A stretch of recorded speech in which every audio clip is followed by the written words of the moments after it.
la résistance qui a été montrée, surtout en aviculture. C'est vrai, il y a beaucoup qui se proclament éleveurs, il y a beaucoup d'automédication, il y a beaucoup de respect, de non-respect des délais d'attente. Ils administrent surtout, comme il l'a si bien dit, les antistress qui ne sont rien d'autre que des antibiotiques et des vitamines, une association d'antibiotiques et de vitamines, et qui sont administrés presque tout au long du cycle d'élevage de ces volailles-là. Maintenant, je tenais à préciser qu'il y a, dans le cadre de la surveillance de la résistance aux antimicrobiens, il y a un système national d'épidémiosurveillance, de surveillance épidémiologique des maladies animales au Sénégal, qui a été mis en place depuis longtemps. Donc, c'est au sein du ministère en charge de l'élevage. Et notre laboratoire de référence est le laboratoire national d'élevage et de recherche vétérinaire. Et il y a des données qui existent depuis 2014, je pense. Et ils font surtout, il y a un focus surtout sur les souches telles que Escherichia coli.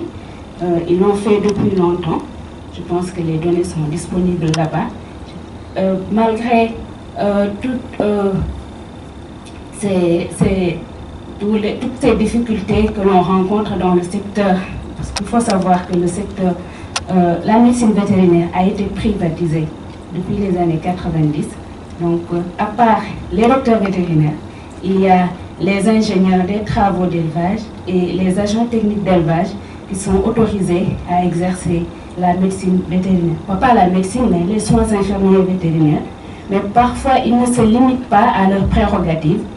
Ils vont vouloir détenir des pharmacies. Il y a également dans les pharmacies humaines, surtout des rayons de médicaments vétérinaires, de médicaments à usage vétérinaire.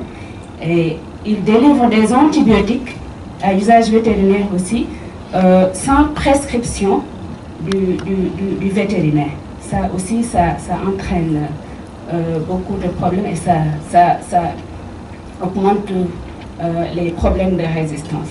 Parce que normalement, même si dans une zone, le docteur vétérinaire n'accepte pas de délivrer l'antibiotique à un quelconque éleveur qui vient par exemple sans diagnostic et autres. Donc il les délivre.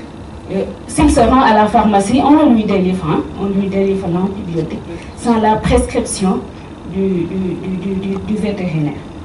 Et je tiens à souligner également qu'il y a des mini-laboratoires, des laboratoires de diagnostic où se réalisent là-bas des antibiogrammes, et surtout en aviculture, c'est très important. Il y en a quelques, certes que ça ne couvre pas tout le territoire, mais il y en a, ça existe.